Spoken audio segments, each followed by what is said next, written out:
तो इस तरह से आपको पता चल जाएगा कि आपके कितने जो हैं रॉ स्कोर, ठीक है। रॉ स्कोर अलग चीज़ है, यहाँ पर आपको पता है जो आपका रिजल्ट आएगा वो नॉर्मलाइज्ड मार्क्स के साथ आएगा, ठीक है।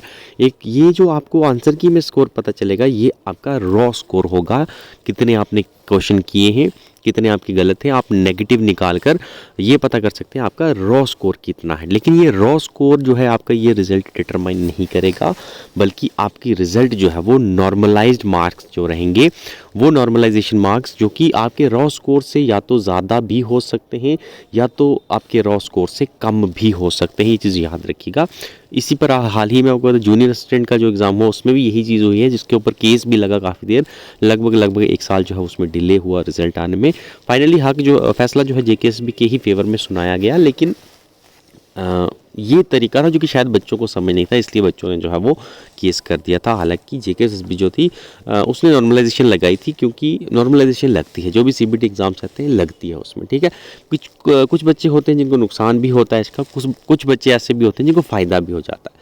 तो चलिए बहरहाल आपका ये तो लक भी रहती है आपकी क्या है, और बाकी जो रूल उनका बनाया होता है नॉर्मलाइजेशन का एक फार्मूला होता है, जो कि मैंने आपके साथ एक वीडियो में शेयर किया था। लिंक जो है डिस्क्रिप्शन बॉक्स में उस वीडियो का अवेलेबल है, देख सकते हैं आप क्या नॉर्मलाइजेशन का फार्मूला लगेगा, और उस हिसाब से आप देख सकते हैं कि आपको क्या फ़ायदा होने वाला है या क्या नुकसान होने वाला है, ठीक है। तो आंसर की आपकी विद इन डेज आ जाएगी, रॉ स्कोर आपको पता चल जाएगा, लेकिन नॉर्मलाइज्ड स्कोर जो है आपका वो ज़्यादा भी हो सकता है रॉ स्कोर से और कम भी हो सकता है, ठीक है। ये आपको रिजल्ट के टाइम पता चलेगा, ठीक है। उसके बाद लेवल जो है एग्ज़ाम का कैसा रहा, तो अगर आप देखोगे तो ऑलमोस्ट हम कह सकते हैं सेम ही लेवल रहा है, ठीक है। ऐसा नहीं था कि कुछ बहुत ही ज़्यादा टफ आ गया किसी का या बहुत ही ज़्यादा इजी आ गया। ऑल्दो वेरिएशन जो है वो थी, कुछ शिफ्टें डिफ़िकल्ट्स भी थी, जैसे कि आप अगर पहले 2 दिन की शिफ्ट देखोगे 7 और 8 की, तो थोड़ी अच्छी रही उसकी लेवल, यानी ईजी लेवल उसका था। बहुत इजी भी नहीं कहेंगे हम, लेकिन as compare to the shift that occurred on 10th and 11th and 14th also, वो थोड़ी सी जो है ये कहा गया या बच्चों के द्वारा जो कम्युनिकेशन मिला है। देखिए जो एग्ज़ाम जब जिसने दिया है उसी को पता रहता है, और जिसने दिया है उसी को पता है कि एग्ज़ाम कैसा है। सारे क्वेश्चन तो किसी को याद नहीं थे, तो जो बच्चे हमें बताते हैं उसी के बेसिस पर हम ये कह सकते हैं कि बच्चों का ये कहना था कि पहले 2 दिन के एग्ज़ाम जो थे वो थोड़े अच्छे थे, थोड़े इजी थे कंपैरेटिवली अगर हम देखें। फिर जो आपका पोस्टपोन हुआ एग्ज़ाम, उसके आगे के जो 1-2 दिन थे उसमें थोड़ी शिफ्टें टफ थी। फिर उसके बाद कोई 14th का या 13th का कोई शिफ्ट था, आई थिंक वो बच्चे कह रहे हैं कि थोड़ा टफ था। तो इस तरह से कुछ शिफ्टें थी जिसमें आपके टफ पेपर आया था। अदरवाइज़ अगर आप देखोगे तो ऑलमोस्ट जो है सेम लेवल था, और लेवल कैसा था तो एवरेज लेवल हम कह सकते हैं, ठीक है। ज़्यादा इजी भी नहीं था, ज़्यादा टफ भी नहीं था। बहुत अच्छे क्वेश्चंस जो है वो बनाए गए थे। 120 क्वेश्चन में से आपको पता है 50-60 क्वेश्चन थे जो कि इजी लेवल के थे, बहुत इजी लेवल के थे हर शिफ्ट की बात करें।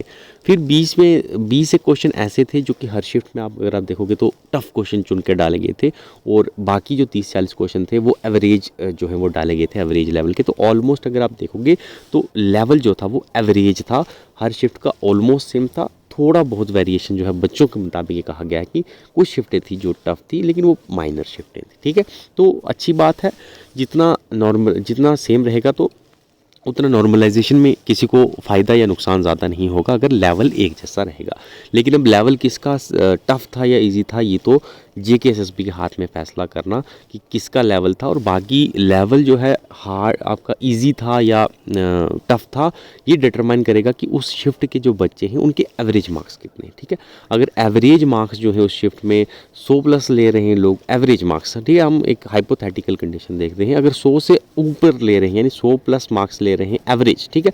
एवरेज कैसे निकलता है कि अगर 10 बच्चे जो हैं वो पेपर दे रहे हैं और हर 10 के 100 आ रहे हैं मार्क्स, तो वो एवरेज जो है वो 100 हो जाता है, ठीक है। या फिर एक के अगर 90 आ रहे हैं, एक के 80 आ रहे हैं, तो एवरेज अगर आप इसको 2 से डिवाइड करोगे तो आपका एवरेज जो है वो 85 हो जाएगा, ठीक है। तो इस तरह से एवरेज निकाला जाएगा, एक शिफ्ट में एवरेज मार्क्स कितने निकल रहे हैं, जितने बच्चों ने एग्ज़ाम दिया है उन सबके जो रॉ स्कोर आ रहा है उसको प्लस किया जाएगा, और डिवाइडेड बाय उसको जितने नंबर ऑफ स्टूडेंट उस शिफ्ट में अटैम्प्ट किया जिन्होंने पेपर, उसको डिवाइड किया जाएगा उतने से, और एवरेज मार्क्स से कहा जाएगा। अब जिस शिफ्ट का एवरेज मार्क्स कम आएगा यही कंसिडर किया जाएगा कि वो शिफ्ट का एग्ज़ाम टफ था, और जिसका एवरेज मार्क्स ज़्यादा आएगा और ये कंसिडर किया जाएगा कि उस शिफ्ट के एग्ज़ाम पे वो ईजी थे। तो इस तरह से शिफ्ट की टफनेस और ईजीनेस जो है वो निकाली जाएगी, ठीक है। अब नॉर्मलाइजेशन लगेगी, बिल्कुल पहले ही इन्फॉर्म कर दिया गया था नोटिफिकेशन के थ्रू, तो कुछ इसमें डाउट वाली बात है नहीं कि लगेगी नहीं लगेगी। और ये बहुत ज़्यादा बड़ा रोल जो है हम वो करने वाली है, क्योंकि हाल ही में आपने जूनियर स्टैंडर्ड में देखा होगा कुछ बच्चे ऐसे थे जिनके 8-8 10-10 मार्क्स कट गए रॉ स्कोर के मुकाबले। अगर आप देखोगे तो उनके 10-10 मार्क्स भी कुछ बच्चे हैं जिनके कटे हैं, और कुछ बच्चे ऐसे भी देखे जिनके 5 मार्क्स जो हैं वो ज़्यादा हो गए अचानक से, और वो सिलेक्शन लिस्ट में आ गए, और जिनके 10-10 कट गए अपने रॉ स्कोर के मुकाबले वो सिलेक्शन लिस्ट से बाहर हो गए। ये कैसे होगा डिटरमाइन, मैंने आपको जैसे बताया, एवरेज स्कोर निकाला जाएगा, जिसकी टफ शिफ्ट है उसको थोड़े एक्स्ट्रा मार्क्स दिए जाएंगे, जिसकी इजी शिफ्ट है उनके मार्क्स थोड़े काटे जाएंगे, ठीक है। तो ये चीज़ जो है ध्यान में रखिएगा, नॉर्मलाइजेशन कैसे लगेगी, ठीक है। रॉ स्कोर की बात करें जो आपका कल ही आपको जो है मोस्ट प्रोबेबल आपको आपकी आंसर की जो है वो मिल जाएगी। लिंक JKSSB साइट पे मिल जाएगा, हम शेयर कर देंगे टेलीग्राम ग्रुप पे। वहाँ पर आप रोल नंबर और डेट ऑफ बर्थ डालकर डेट शिफ्ट की डेट जो है डालकर चेक कर सकते हैं। जो आपका रॉ स्कोर आएगा उसके बेसिस पर जो कट ऑफ जो है हम जो एनालिसिस कर रहे हैं उसके हिसाब से ये अनुमान लगाया जा रहा है कि ओपन का कट ऑफ लगभग 88 से लेकर 92 का रहने वाला है रॉ स्कोर के मुकाबले। और RBA का जो है वो लगभग 83 से 88 रहने वाला है। EWS का 80 से लेकर 88 तक रहने वाला है। ALC, PSP एंड OSC का लगभग 82 से 87 रहने वाला है। और ST/SCs का देखोगे तो 76 से 88 तक रहने वाला है, ठीक है। लेकिन याद रखिएगा ये आपका रॉ स्कोर के बेसिस पर है, और रॉ स्कोर अगर आप देखोगे तो रॉ स्कोर जो एवरेज अगर आप लगाओगे तो एवरेज में यही अनुमान लगाया जा रहा है कि रॉ स्कोर से आपका कट ऑफ जो है वो थोड़ा सा डाउन होने के चांसेस हैं, क्योंकि पेपर जो है वो इजी लेवल के नहीं थे, कुछ इजी थे, बिल्कुल आपकी सही बात भी है। तो इजी जो थे उनके मार्क्स कटेंगे, जो टफ थे उनके मार्क्स ऐड होंगे। तो इस तरह से एक एवरेज ये लगाया जा रहा है कि आपके मार्क्स जो है थोड़े से उसमें वेरिएशन करी जाएगी। और उसके बाद जो नॉर्मलाइजेशन के आपके मार्क्स आएंगे, क्योंकि उसमें आपके रॉ स्कोर है, मान लीजिए कि आपका 88 है, तो शायद उस वक्त आपके 92 हो जाए या 84 भी हो जाए, तो नॉर्मलाइजेशन में बिल्कुल ही नक्शा बदल जाएगा, और नॉर्मलाइजेशन में आपका कट ऑफ जो है वो बिल्कुल अलग हो जाएगा। तो अब हम देखेंगे नॉर्मलाइजेशन में आपका क्या कट ऑफ रहने वाला है। अनुमानित जो ये है कि नॉर्मलाइजेशन में आपका OM का कट ऑफ जो है वो 83 से लेकर 86 के बीच में अगर आपके नंबर आ रहे हैं ओपन मेरिट में नॉर्मलाइजेशन के मार्क्स में, जो फाइनल रिजल्ट आपका आएगा, तो आप जो है बिल्कुल सेफ अपने आप को समझ सकते हैं, ठीक है। दूसरा जो है अगर आप RBA का देखोगे 79 से लेकर 83 के बीच में RBA का expected cut off normalization marks में आ सकता है। EWS का नॉर्मलाइजेशन में मार्क्स जो है वो लगभग 75 से लेकर 83 के बीच में आपके नॉर्मलाइज मार्क्स में कट ऑफ आ सकता है। उसके बाद जो आपका PSP है इसका 77 से लेकर 83 के बीच में अगर कट ऑफ है तो आप जो है अपने आप को सेफ समझ सकते हैं। ALC जो है इसका 78 से लेकर 83 के बीच में आप अपने आप को सेफ समझ सकते हैं। और OSC का जो है 78 से लेकर 83 के बीच में आप अपने आप को सेफ समझ सकते हैं। STs का देखिए पिछली बार भी काफ़ी कम गया था, इस बार भी अनुमानित है कि काफ़ी कम जाएगा। 71 से लेकर 83 के बीच में आपका ELC का STs का जा सकता है। और आखिर में अगर आप देखोगे तो SCs का जो है वो 73 से लेकर 83 के बीच में एक्सपेक्टेड जो है कट ऑफ हो जा सकता है, ठीक है। तो आपका आंसर की आ जाएगी, उसके हिसाब से आप रॉ स्कोर अनुमानित लगा सकते हैं।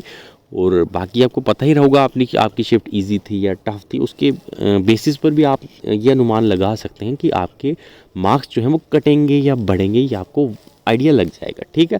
आप अपनी शिफ्ट के जो 2-3 बच्चे हैं उनसे भी जब आप रॉ स्कोर उनका पूछोगे और अपना रॉ स्कोर उनको बताओगे और कंपेयर करोगे, तो उन 3-4 का ही आप अगर आप एवरेज निकाल लेंगे तो आपको पता चल जाएगा शिफ्ट हमारी जो थी वो इजी थी या टफ थी, और उसके बेसिस पे आपको पता चल जाएगा कि आपके मार्क्स कटेंगे या बढ़ेंगे, ठीक है। तो बाकी आपका रिजल्ट जो है अभी फ़िलहाल तो नहीं आएगा, आपको पता है कोर्ट केस है, फरवरी में आपकी हेयरिंग है, तब तक आपका रिज़ल्ट तो नहीं आएगा, लेकिन आपको एटलीस्ट पता चल जाएगा कि आपके एंट्री के चांसेस हैं या नहीं हैं, या कितने % हैं, ये आपको अनुमान ज़रूर लग जाएगा। Thank you, have a nice day, and सबको ऑल द बेस्ट हमारी तरफ से। अच्छा रिजल्ट आए, जिन्होंने मेहनत की है उनको ज़रूर उनका फल मिले, और बाकी भी एग्ज़ाम जो है वो जल्दी हो, यही हमारी दुआ है। Thank you, have a nice day.